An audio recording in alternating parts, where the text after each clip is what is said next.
এবার আমি ভাবলাম মোবাইল তো অনেক আছে, মোবাইল ভ্যান যেগুলো অ্যাম্বুলেন্স, কিন্তু এমন কিছু করা হোক যেটা স্বয়ং সম্পূর্ণ স্বাস্থ্য পরিষেবা প্রদান করতে পারেন, অনেকটা দুয়ারে স্বাস্থ্যর মতো। আমি এবারের এমপি ল্যাডের টাকা দিয়ে রাজ্যসভার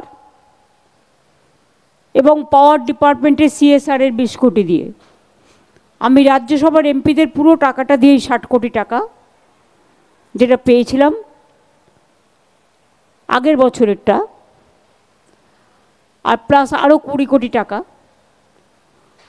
সম্ভবত 80 কোটি টাকার ওপর 84 কোটি টাকা খরচ করে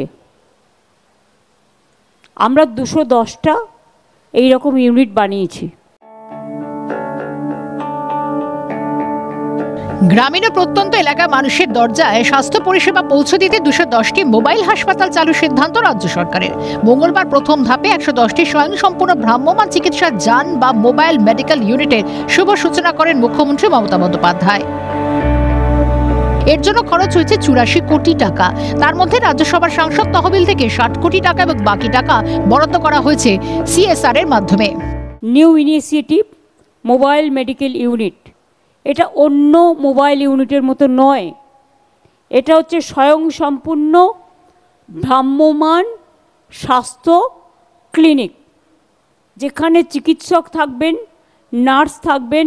এই গাড়ি যেখানে যাবে এলাকার মানুষকে আগে থেকে লোকালি জানিয়ে দেওয়া হবে। 110টা আমরা আজকে করলাম, আরও 100টা কদিন পরে করছি, তারপরে আরও যেটুকু বাকি থাকবে সেটা আবার পরের বার করে দেব। আমরা চাই সব জায়গায় হোক। রোগ নির্ণয়ের জন্য হিমোগ্লোবিন, ম্যালেরিয়া, ব্লাড সুগার সহ 35 রকমের পরীক্ষা নিরীক্ষার ব্যবস্থা থাকবে মোবাইল মেডিকেল ইউনিটে। থাকবে টেলিমেডিসিনের ব্যবস্থা। প্রতিটি গাড়িতে একজন ডাক্তার, একজন নার্স সহ থাকবে অত্যাধুনিক যন্ত্রপাতি।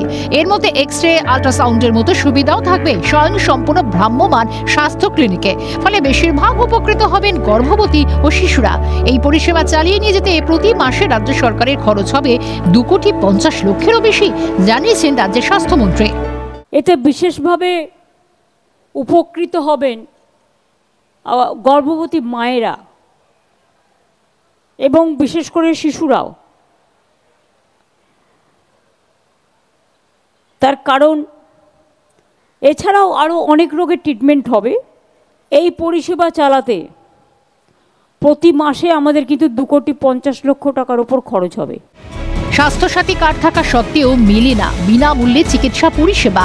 আবার কখনো কখনো অর্ধেকেরও কম দেওয়া হবে বলেও জানানো হয়।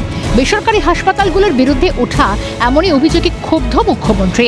লাইসেন্স বাতিলের মতো কড়া পদক্ষেপের হুঁশিয়ারি দিয়ে স্বাস্থ্যমন্ত্রী বলেন, এখানে তিনি রাফ অ্যান্ড টাফ। কিন্তু এখনও কেউ কেউ আছে স্বাস্থ্যসাথী নিয়ে গেলে নিতে চায় না।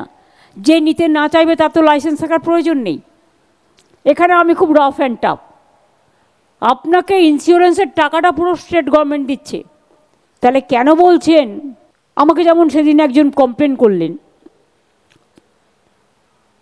বারাসাতে কোনো একটা প্রাইভেট হসপিটালে গেছেন, হার্টের প্রবলেম, বলছে স্বাস্থ্যসাথী থেকে 2 লক্ষ টাকা আমরা দিতে পারবো, কিন্তু বাদবাকিটা আপনাদের ক্যাশে দিতে হবে। কেন?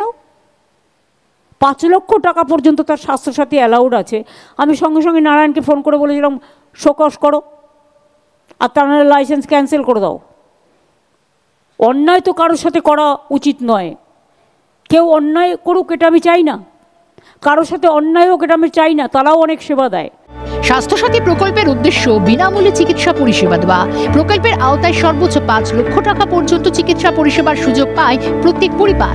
পরিষেবার সমস্ত খরচই বহন করে রাজ্য সরকার। তারপরেও কেন চিকিৎসা পরিষেবা থেকে বঞ্চিত হবেন সাধারণ মানুষ?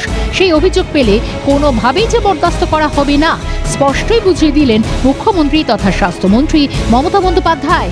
তার হাত ধরে বাংলার স্বাস্থ্য ব্যবস্থা নতুন দিগন্ত রচনা করে যাচ্ছে বলাই যায়।